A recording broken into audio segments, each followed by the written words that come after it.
Hi, everyone. My name is Emma Andelson. I'm the program manager at Sickle, and I'm here to talk to you today about a project we just wrapped up called the Sickle Cell Disease Caregiver Help Desk project. So this project was led by Maggie, our director of advocacy, but I'm super excited to be here today to talk to you about it. And I want to thank the SCDAA for the opportunity. So just a little bit about Sickle in case you're not familiar with us, but we are a national sickle cell disease advocacy nonprofit, and we were founded in 2017 by siblings Ashley and Marcus Valentine. A lot of the work we do focuses on advocacy and policy through storytelling, and we do that with our two main programs, the Faces of Sickle Cell Disease and the Ambassador Program. Our partners for this project, our partner was the Caregiver Action Network, and they're the nation's leading family caregiving organization. So they offer a lot of free support to family caregivers across the United States. You can see in the bottom right, I have their phone number and I have their website. So if you're a caregiver, feel free to contact them by phone, by email, they have a chat system, and it's all for free. And they're there really to have a friendly ear and provide support should a caregiver want it. A little bit about the grant. So this project was funded by the NOVARTIS STEP grant, and we really had three main goals for the project. So our goals were to identify gaps in current resources available to caregivers. We also wanted to build a roadmap with resources to add on to what is existing and to sort of fill the gaps. And then lastly, we wanted to launch the help desk that's specific for caregivers in the sickle cell community.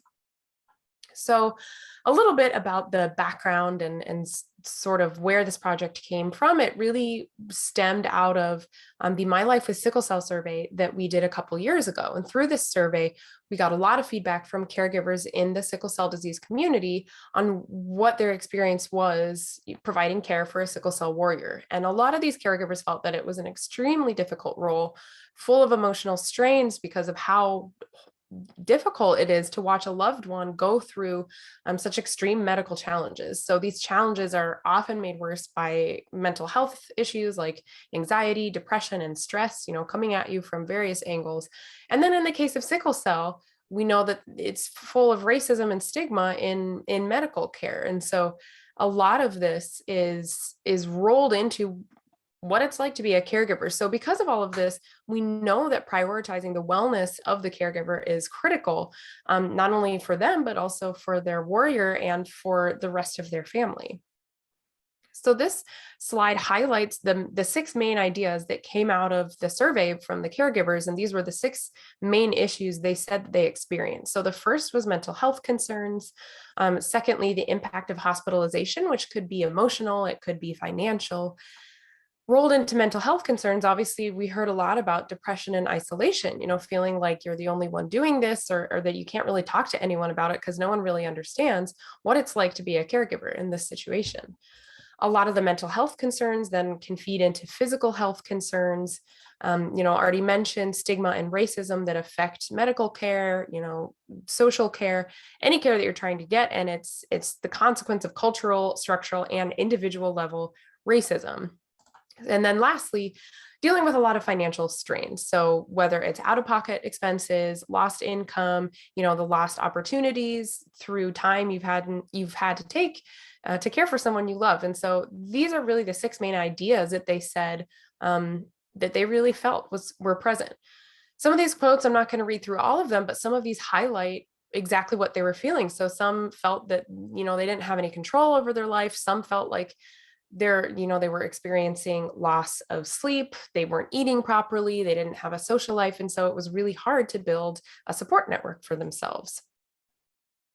So now I'll get into the timelines, milestones, and deliverables of the project. And this timeline here highlights all the stages. So we started in April and we're just getting ready to wrap up. So by the time you see this, hopefully we'll be fully wrapped up. So we started in May with a roundtable, and this was attended by various caregivers from different corners of the community, and we really wanted to make sure we were representing a wide range of them. We also had providers on the call, we had experts in caregiving, and then it was also attended by staff of the Caregiver Action Network so they could listen in and learn. These 6 main themes are what we got out of the roundtable, and they really built on what we saw from the My Life with Sickle Cell survey. So a lot of them will look familiar, but we found some new ones, like the importance of spiritual wellness, the lack of social support, and really the need for education and facts that you can easily find as a caregiver. The second deliverable from the roundtable was this timeline of a sickle cell disease caregiver. So I know it's really small here, but you can find it on our website. We have a specific page for caregiving resources.